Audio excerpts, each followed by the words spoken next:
When you're in need of furniture and you're not exactly sure, take a look at Anna's attic. So you'll probably remember that, and you've got an earbug now. So it really worked. Oh, my name's Anna Kirman, Hi, Anna. past owner of Anna's Attic / Anna's Interiors, Okay. And retired. and retired All right. And when did you move to Squamish? in 1981. You moved in 81 Went with a baby, with a with a 5-month-old baby. Okay. And why Squamish? Well, my my husband at the time fell in love with the area when an old friend of mine took us up to Upper Squamish to visit some friends that they grew up with in Kitsilano. And he just said, this is where I want to be. We were living in White Rock, Surrey at the time, and going to auctions and selling it at the Lougheed Flea Market. We were always doing the buying and selling thing. So this is where I want to be. Let's open up an auction, yada, yada. And that's how it started in 81. So initially with the auction, that was all old furniture. Yes, it was all, yeah.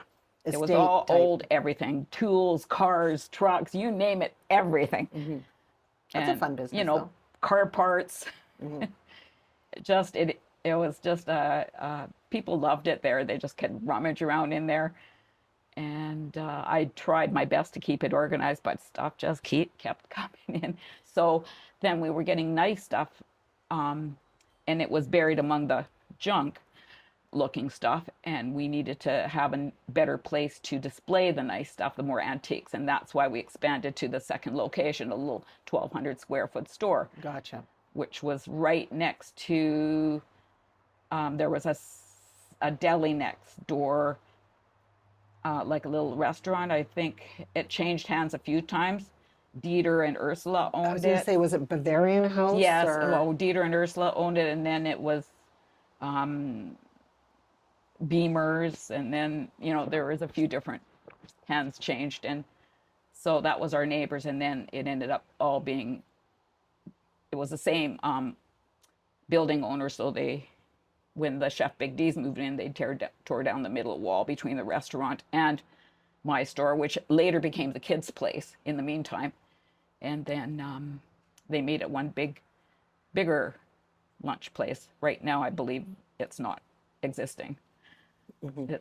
It was sold to something else. So Okay, generally in high level about the business, because that's, that's a long time to have been in business in Squamish. 27 years I've been, but the business is actually just celebrated its 38th year. So 38 years Yeah. is huge. Yes. So how has Squamish been to you as a business person? What has been your secret to succeeding when so many other businesses have come and gone? Perseverance and just bringing in the right stuff for the right people, and keeping it higher quality but still affordable. We had a lot of clientele that came from the city because it was still cheaper to buy from us and have it delivered to the city than it was to buy there, because the overhead is way less in Squamish than the city. So we had repeat customers coming up from the city as well. And then what type of, is there any specific lines that you sold, or did that change through the years? We stuck to some reputable ones that are still in business. Some of them, smaller businesses came and left, but Jake's always picking up some new suppliers. And like I say, a lot of that is Canadian made, and we try to support Canadian made. It might be a little more expensive than the imports, but you can guarantee the quality of it. When we first started the business, they were tricycling up and down Cleveland Avenue while we were at the corner where we started in 81. We started up Househound Auctions, which was the big recession year. So we struggled, and so I took a few moonlighting jobs. I worked for the Squamish Times doing ad layouts, cut and paste, and then on part-time days, and I also slung beer at the Chieftain, and I worked for Don and Otto, and I worked with Gisela, and that was my favorite job because I was most appreciated. All the loggers and the mill workers came there after work and had a beer, and it was really a busy time then. And then, so that was in the first part of the 80s. And then when we separated in 87, we had expanded into two different locations. One smaller one, which had like the antiques and the better quality stuff. And the original House Sound Auctions was a bigger secondhand store and the occasional auction. And when we separated in 87, I took over the small one. And in 91, I changed the name from House Sound Furniture Showroom to Anna's Attic. And I wrote my own jingle, which became an earbug. When you're in need of furniture and you're not exactly sure, take a look at Anna's Attic. So you'll probably remember that, and you've got an earbug now. So it really worked because in those days, advertising was radio and newspaper. We didn't have the social media. In fact, I did not join social media until 2010 or 2011 when I got a website for, and then I got stuck into administrating that page. And further down the road, I will be administrator of a few pages. So anyway, so Jake moved to Vancouver, my eldest son. I have a younger one, Michael, who has a completely different occupation, more physical. He moved to Vancouver, and he actually worked for the sofa company that I ordered sofas from, Stylus. So he kind of got a gist of what was going on, and then he agreed to assume my business when I retire. So he started working for me in 2009. Before that time, I was in a small location, this showroom, which was at now where Big Chef Big D's is. And then the opportunity of the building came available, and me and my late partner of 29 years, Colin Little, bought the building, and I moved into that building where it is presently located, and that was in the mid-90s, 96. So then I got out of used furniture completely in 2002 because there was more of a request for new furniture at the time. So I remember I was selling brass and glass and dusty rose and flowery couches and checkered couches and striped couches. There was no solid patterns then. And the quality was mostly Canadian made. And so it was really good. And I had repeat customers, but people hung onto their couches for 20 years because there was nothing wrong with them, right? So it wasn't like I was selling landfill like some other places might, right? So that you'd have to keep buying it again. So it grew that way. And fast forward back to 2009, Jake was working with me. And fast forward to 2014, I rebranded to Anna's Interiors because Anna's Attic, with all the new people that were moving to Squamish, sounded like an antique shop, being surrounded by a bunch of secondhand stores and the thrift shop next door, so nobody came in. So as soon as we rebranded to Anna's Interiors, people came in. Oh, I didn't know this was here. So the year later in 2015 was my last year, and I retired and handed over the reins to my son. So it's kind of a ma and pa store. So I helped him out for the first couple of years just because I had to go there out of habit for so many years. And then COVID came and things slowed down. We had to shut down for a while. And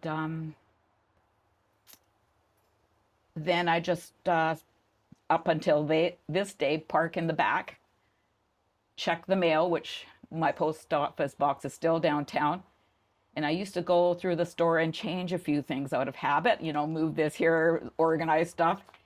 And now I go through the back of the store and he's done such a good job. There's not a thing I could change. So it's still going.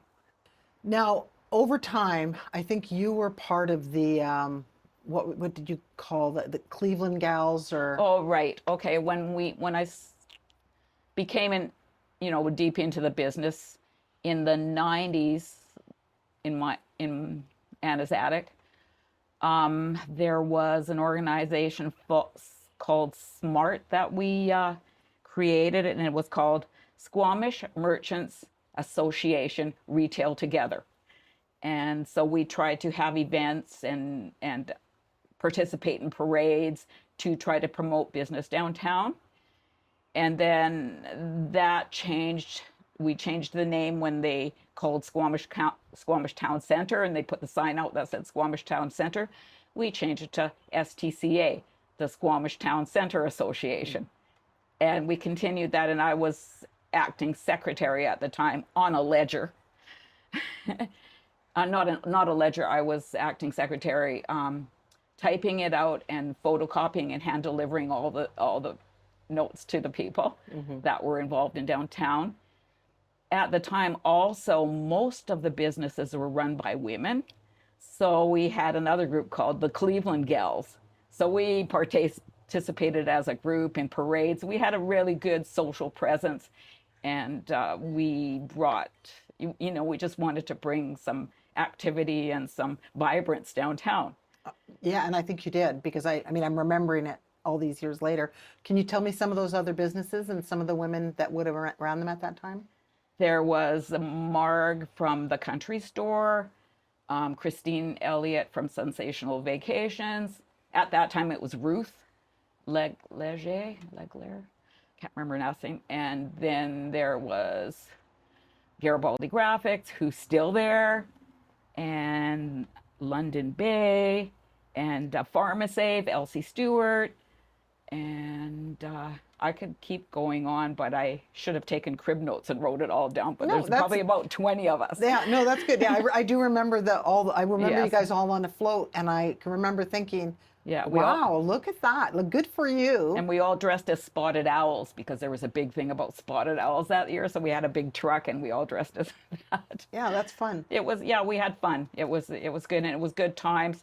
Everything was still in operation. The mills were still going. It wasn't, it was alive. And that was in the probably later 90s. Royal Hudson. Oh, the Royal Hudson was still going. Yeah, that stopped a lot of traffic going downtown. So some of the smaller business and gift shops had a hard time because that was our tourism. Right. Now the tourism has completely changed, and they're all coming up because this is on the map now, right? Squamish is totally on the map. But Squamish in general has been good to you as far as business has gone. Oh yeah. I was able, and the good thing is I was able to get my son to take over. I mean, he was willing to take over, and he's doing a fantastic job. The apple doesn't fall far from the tree, and yeah. Okay, so what else have you done? You retired. What are you doing in your retirement? Okay, so in the late 90s, the early 90s, I bought my first house in Brackendale with the help of my late partner of 29 years, because owning a business, you couldn't get a mortgage. So he co-signed my house. He put something up for collateral as a co-signer, and that way I was able to get a mortgage, because banks won't give a mortgage to someone who doesn't have a steady paycheck. Right. And a business owner, it's touch and go. So I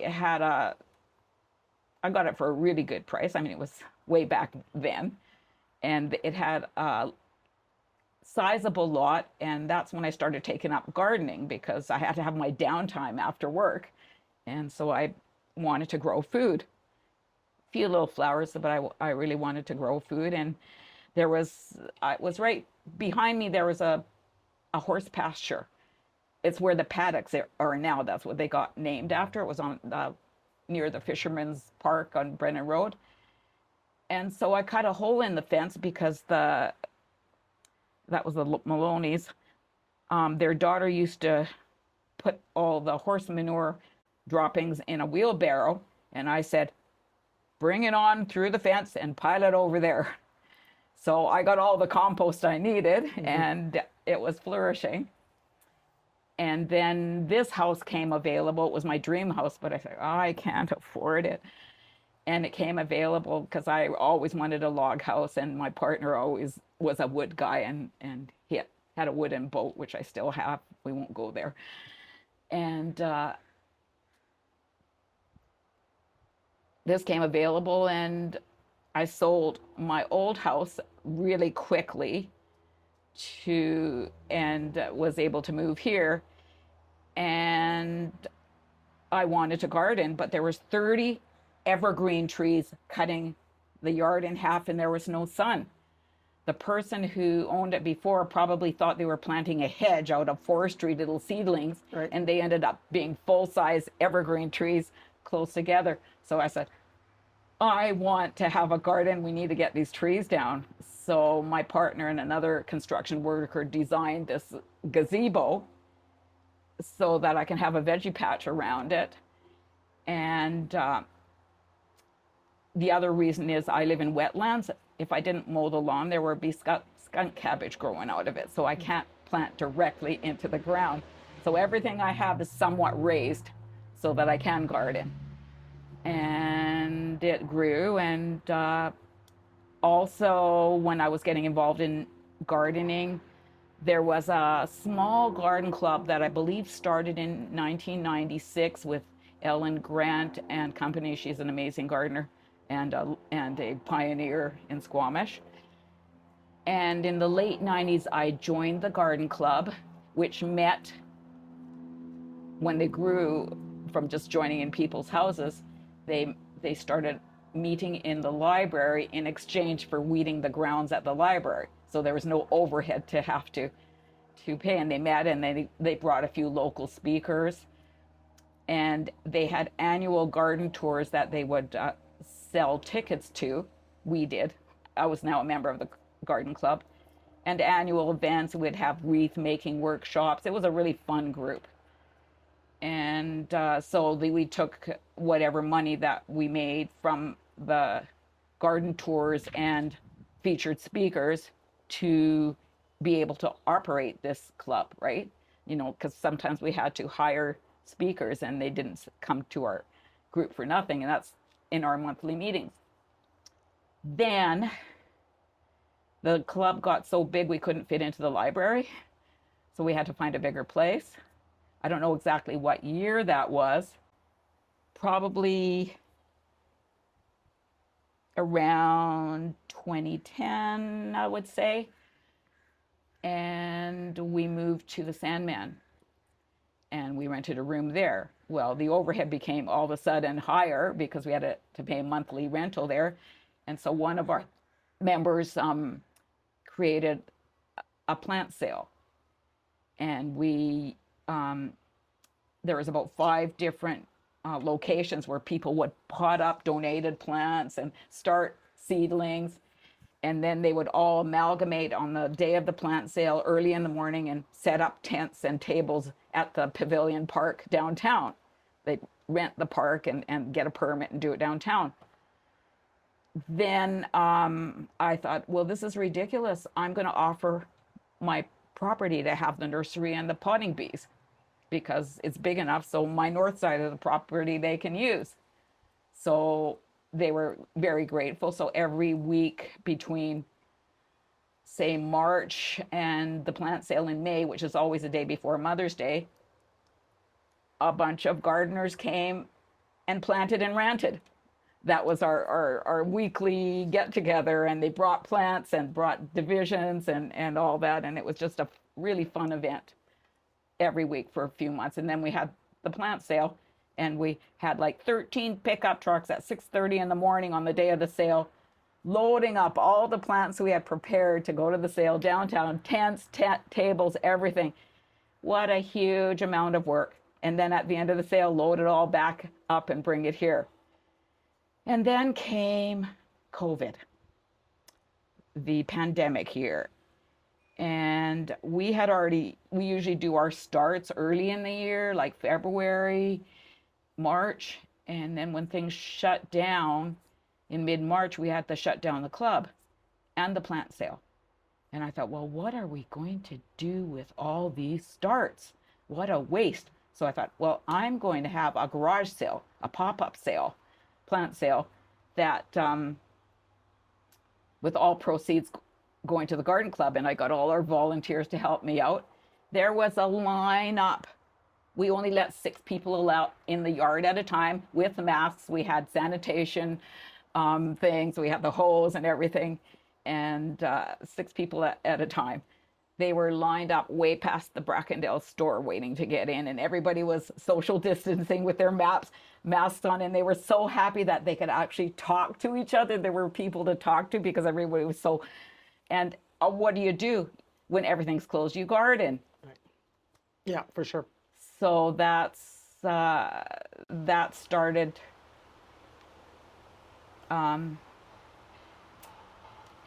the annual plant sale. How many members do you have in your gardening club? Probably now about 130 of Wow. Probably 50 are active. Like they go to the meetings, they participate in. We go to field trips.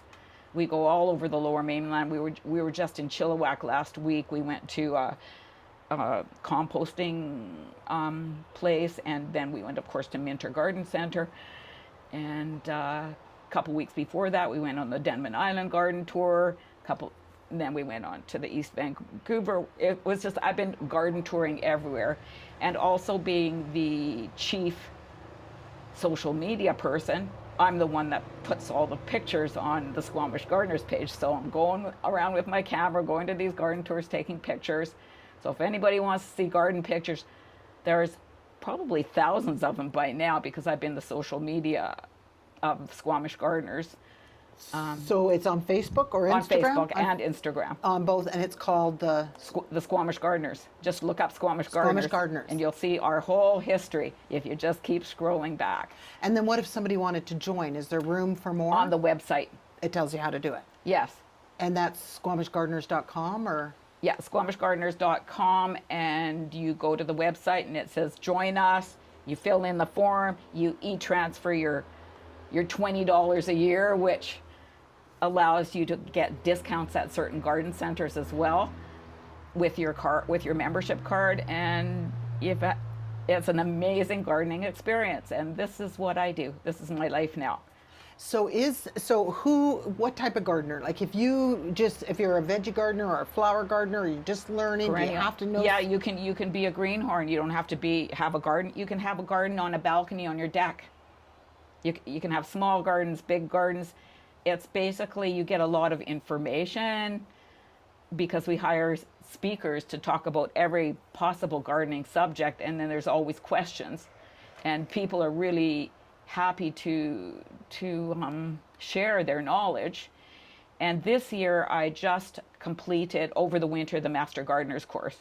Wow. Because people were always asking me questions anyway, because I've had so much experience gardening, and so I thought I might as well get a badge and be official. Yep. So yeah. Congratulations. Yeah, well, I have to finish my volunteer hours by the end of October to get the official badge. I'm looked upon as a student right now, but so you might find me sitting with another Master Gardener at local route every Saturday or Friday, and some garden centers in Vancouver, in like North Van as well. And I also am on the hospice garden team. There's 3 Master Gardeners and a few other volunteers keeping up the gardens there. So we do a once a month stint there as well. So would you be looking for volunteers for that as well? If somebody lived in an apartment but wanted to get their hands dirty, would that be a good opportunity for them to get involved?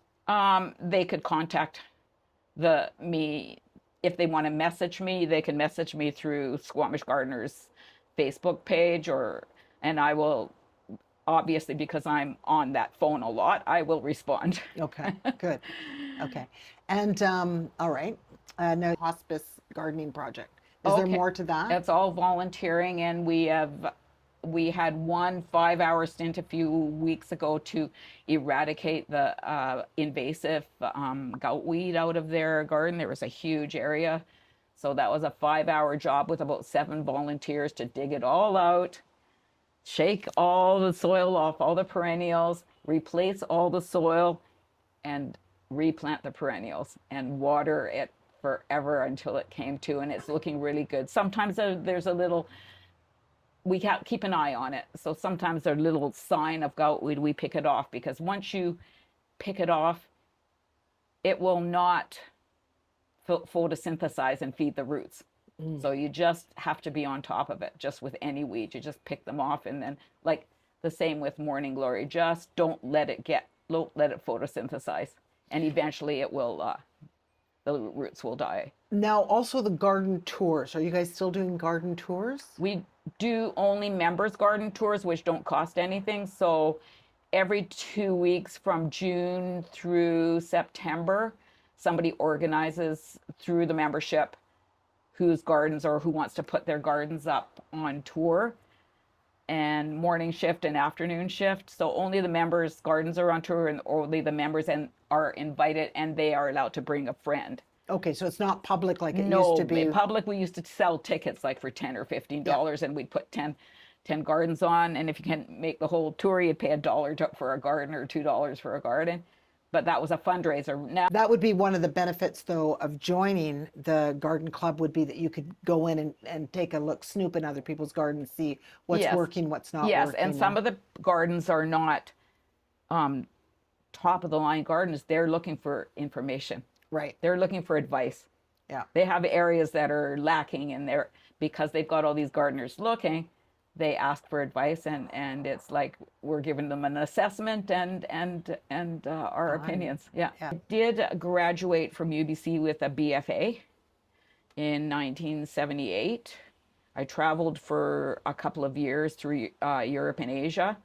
I actually won the Helen Pitt Award at when I had a show in the Vancouver Art Gallery in 78, 79, and it was, of course, photography mixed media. Wow. So I did a lot of darkroom work with the black and white photography, and then I came back and met my past husband, and we started the business, and so I turned over.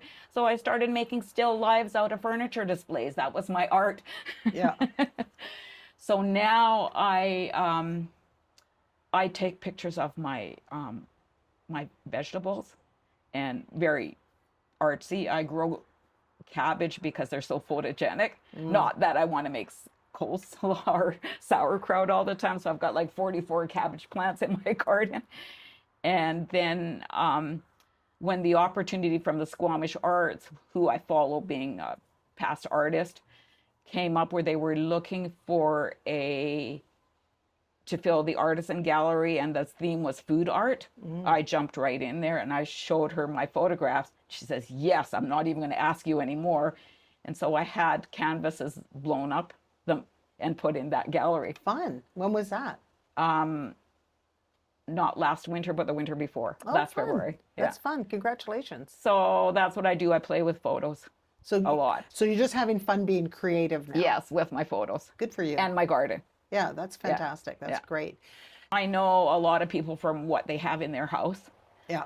I don't have to look on Google Maps for an address, except for these new places, because I've delivered so many things in the old times. So, when I have an address to go to, like up some cul-de-sac up in the Highlands, I know exactly where to go because I've been there delivering furniture at one time or another. What do you think about the changes to Squamish since you've been here, since 81 to now?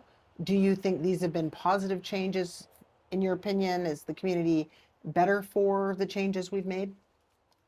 It's hard to say because I'm not involved. I know it's good for business because there's new people moving in for Jake's business, and they're moving in, and a lot of people are coming here from back east that are retired and elderly starting from scratch because their kids are here, because all the young people want to move here. Yeah. So that works for that. And I'm worried about not being able to get out of my driveway, being on government road, for all the traffic that's going to happen soon after they build big complexes down here. So it just seems to be going a little fast for my comfort. Yeah. But it's bound to happen, and they want density. So behind me, I used to have a little rancher and green space, and now I have 2 duplexes blocking my sunset. And the house south of me is also for sale on the land, and they're trying to push it for townhouses. That's my southern exposure. So I'm worried that they might get too high as well, because being in wetlands, everything has to be built up. Right. So I just take it day by day. There's not much I can do about any of that. It just happens, and just enjoy every day while you have it. Yep. So you have no intentions of leaving Squamish? No. This is your home? Out in a box. Yeah, okay. Fair enough. But your favorite entertainment, if it's not gardening related, what would you do for fun? I kind of like going to performances. I mean, I used to be a performer somewhat. I traveled Europe and Asia with a guitar on my back. Wow. And I did play in the Highlander in the lounge, when they had the lounge, a couple of times, just the top 100, you know. Mm-hmm. I was quite I also belong to the Sunshine Singers, and I belong to the Sweet Harmony Chorus, which was an a cappella harmony group. Tell me about that. I don't think I've heard of either of those. Well, the Sweet Harmony Chorus is no longer. It was run by Ann Thompson, but she could no longer lead us, and we couldn't find a leader, so that dissolved. So a lot of the choir members who were in that joined the Sunshine Singers, run by Ian Brown. And so we sing for the fun of it. We have all great songs, and then we do performances as well. Like we did the Canada Day last week in the pavilion stage. Fun. And we try to stick some harmonies in with it, so we sound a little more professional than just yeah, that's the other thing I do is we meet once a week. Do you still play your guitar? It's kind of buried behind my piano, which I don't play. You don't have enough time for that. No. Well, in the winter, maybe. Yeah. I'm actually wanting to pull it back out, but then I've got to regain the calluses on my fingers. Yeah. Do you forget when you haven't played for a while, or does it just come back? It comes back. I mean, Wow. One time I hadn't played for ages, and then I went camping, and around the campfire, somebody had a guitar, and I said, let me try that. Well, I wailed for an hour, you know, and everybody just cheered me on and sang with me. It all came back. Oh, good for you. That's great. So I also wrote my own jingle. I told you that, and yes. sang it. Oh, Right. so you wrote that jingle? Yes, I wrote it and sang it. That's fun. Yeah. And I offered Jake to write him a jingle, and he said, no way, times have changed, and nobody does jingles anymore. Well, it's probably true because, yeah that's probably true. It's very expensive to advertise on the radio. Can you sing the jingle again? When you're in need of furniture and you're not exactly sure, take a look in Anna's attic. If your living space is junky and you want to make it funky, check us out at Anna's attic. You will rant and rave when you see how much you save. You'll be ecstatic with Anna's attic.